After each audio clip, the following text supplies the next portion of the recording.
Hello student. তো আজ আমি তোমাদের জন্য দিয়ে এসেছি কোরাল ড্র। তো আমরা স্টার্ট বাটনে যাই। কোরাল ড্র 12 এটা অন করি। তো আজকে আমি কোরাল ড্রতে একটু বেসিক কিছু দেখাবো, মানে স্টার্টিং কি কোরাল ড্র কেমন হয়, কি করা যায়। মানে আমরা যে ফটোশপটা করতাম, অ্যাডোবি ফটোশপ, তাতে কি হতো, সব রকমের শেপস থাকতো। তো আমাদেরকে না অতটা মেহনত করতে হতো না, ঠিক আছে। কিন্তু কোরাল ডট এইটা হলো বিলকুলই তোমাকে হাত থেকে ক্রিয়েটিভিটি করতে হবে নিজে থেকে, এতে কোনো শেপ নেই। একটা শেপসও যদি থাকে তোমাকে নিজে থেকে কাস্টমাইজ করতে হবে, ওকে। তো প্রথমের ইন্টারফেস হলো এই যে এইটা, ওয়েলকাম টু কোরাল ডট। তো এতে নিউ আছে, ওপেন আছে, এইরকম কিছু নয়, তোমাকে শুধু নিউটা জাস্ট ক্লিক করতে হবে। তো যেমনি নিউ ক্লিক করবে, আমার সামনে এই যে টুল বক্স গুলো আছে। এতে কি মানে ফটোশপে ছিল মুভ টুল, কিন্তু এতে আছে পিক টুল। কিছু মানে টুলস গুলো অনেকে একটু ডিফারেন্স আছে। আর এইটা হলো কালার প্যালেট ইউনিট, ঠিক আছে। আর এই যে একটা A4 পেজের মতো লাগছে, এটা হলো একটা পেজ, মানে পেজ বর্ডার। আর এই যে 1 2 আছে, এতে তোমরা অনেক রকমের পেজ ক্রিয়েট করতে পারো, কিংবা নিজের নাম দিয়েও করতে পারো। তো ফিলহাল তো এখন আমি যেটা করব, তাতে আমাকে পেজ বর্ডারের দরকার নেই। তো এই পেজ বর্ডারটা সরাবার জন্য আমরা ভিউতে যাব। ভিউতে যে শো অপশন খুঁজবো, শো, শোয়েতে যেমনি ক্লিক করবো এতে দেখাবে পেজ বর্ডার। তো তেমনি পেজ বর্ডারটা যেমনি ক্লিক করবো, পেজ বর্ডারটা আমার আউট হয়ে যাবে। পেজ বর্ডারটা আমরা তখন দেবো যখন আমরা কোনো ধরো আই কার্ড বানাচ্ছি কিংবা ব্যানার বানাচ্ছি, তো সেই ক্ষেত্রেতে আমরা পেজ বর্ডারটা দেবো। কিন্তু এখন তো আমি বেসিক দেখাচ্ছি, তো এতে পেজ বর্ডার লাগবে না। তো আমরা আজ স্টার্ট করছি একটা পেন্সিল ড্র কি করে কি আঁকতে হয়। তো এখানে শেপস মানে যেমন বলেছিলাম, অ্যাডোবি ফটোশপে অনেক শেপস আছে। এতে জাস্ট 4টে কি 5টা ট্রায়াঙ্গেল আছে, রেক্ট্যাঙ্গেল আছে, সার্কেল আছে, স্টার, এই 4 5টে কিছু শেপস আছে। তো আমি এতে একটা 4 চৌকো শেপস নিলাম, রেক্ট্যাঙ্গেল টুলস। তো এটাকে ড্র করি লম্বা করে,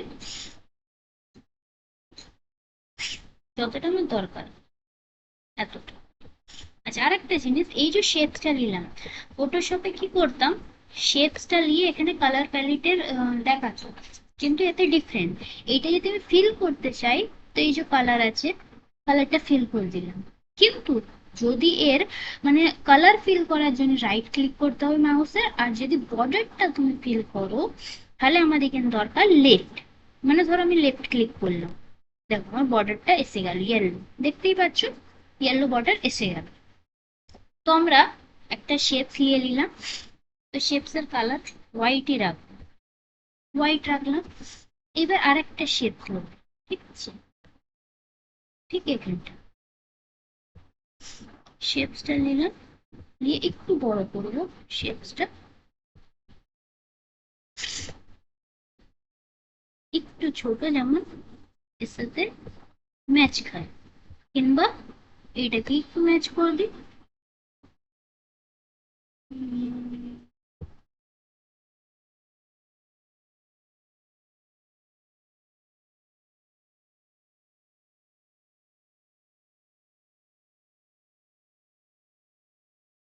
এক কাজ করি, এটা যেমন একটু রয়ে যাচ্ছে, তাহলে আমি এরই ডুপ্লিকেট বের করি। তো ফটোশপে কি হতো, ডুপ্লিকেট বের করার জন্য কন্ট্রোল জে টিপতাম, কিন্তু এতে কন্ট্রোল জে নয়, শুধু সিলেক্ট করে, মানে পিক টুল অলওয়েজ ক্লিক, সিলেক্ট করার প্লাস, প্লাসের পিটা ক্লিক করবো, প্লাস টিপলাম। এবার অ্যারো বাটন দিয়ে দেখো সাইডে করে নিলাম। এবার একটু ছোট আমাকে দিতে হবে, বললাম একটু ছোট দরকার, ছোট করে নিলাম। একটু স্লাইড করি। আচ্ছা, এরই আবার ডুপ্লিকেট কি করবো, প্লাস ক্লিক করি। এটা আবার এইদিকে আমাকে নিয়ে যেতে হবে। তো আমি কিবোর্ডের সহায়তা করছি, তোমরা মাউসের দ্বারাও করতে পারো, কোনো প্রবলেম নেই। যেতে পারে এটা কোরালটা তো মাউস দিয়ে একটু মানে অ্যাডজাস্ট করতে টাইম হয়ে যায়, তো কিবোর্ডেতে আমার কিন্তু সুবিধা লাগে। তো এই দিকে যে বাঁ দিকের শেপসটা থাকবে, ওইটা একটু ছোট থাকবে, আর ডান দিকেরটা যেটা থাকবে, সরি, যেটা ডান দিকে আছে সেইটা হবে তোমার ছোট, আর যেটা বাঁ দিকে আছে সেটা হবে ডান দিকের অ্যাকর্ডিং একটু বড়, একটু লম্বা। এইবার আমরা কি করব, এটাকে ক্লিক করলাম। ক্লিক করার পর আমরা এইটাকে এবার একটু বাঁকাবো, পেন্সিলের মুখটা সামনের দিকে বাঁকানো থাকে, তো বাঁকাবো। তো এই শেপসটাতে আমরা 2-3 বার টিপবো, ক্লিক করবো। ক্লিক করলাম, ক্লিক করার পর কন্ট্রোল ধরে কিউ, মানে কার্ভ।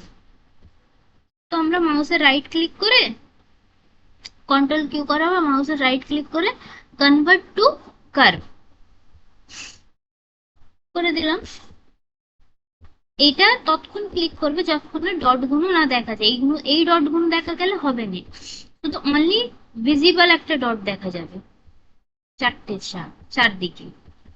আমি ক্লিক করছি কিন্তু আমার ডটটা এখন অব্দি আসছে না।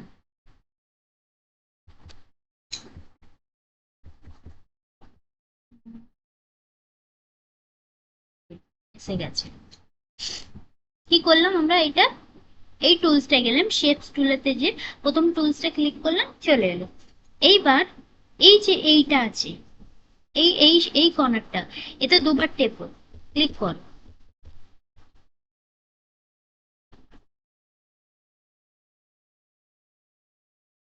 এবার ক্লিক করে মাউসের right click, convert to curve করলে, দুবার টিপলে যেমনি, ওটা অর্ধেক কাট হয়ে গেল।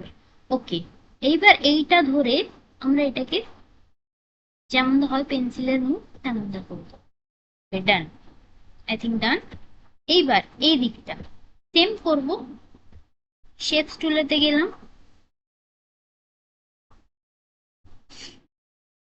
এইবার এই কোণটা, না না নিচের কোণটা, এতে মাউসের রাইট ক্লিক করে কনভার্ট টু কার্ভ, যেমনি করলাম ইনভিজিবল হয়ে গেল।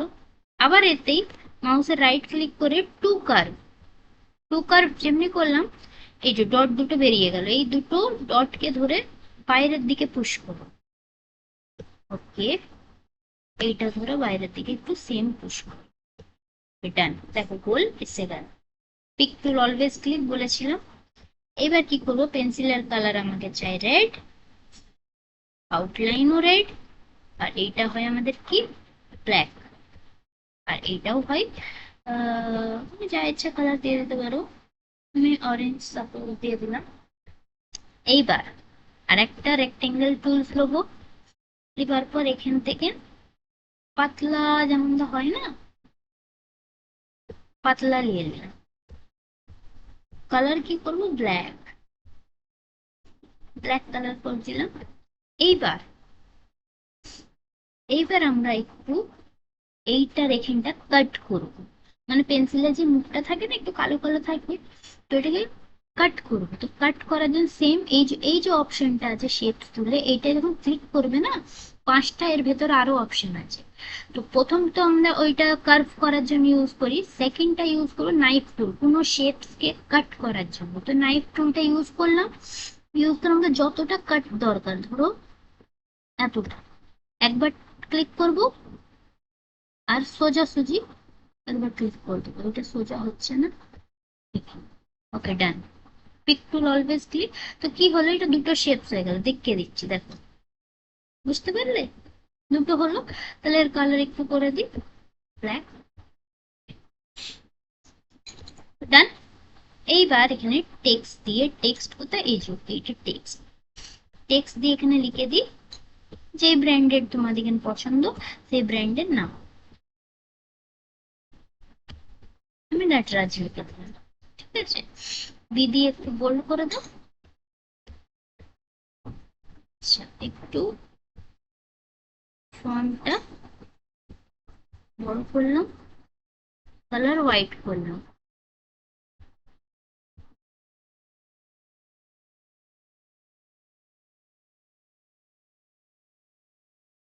পিক টুলটা নিই,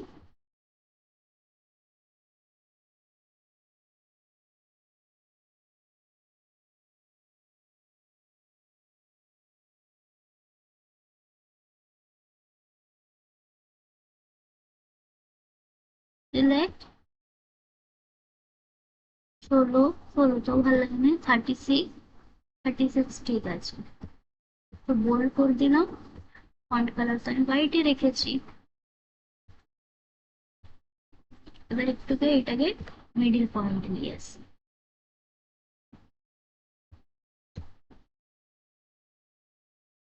আমার পেন্সিল কমপ্লিট। এটা জাস্ট একটা কোরাল তো বেসিক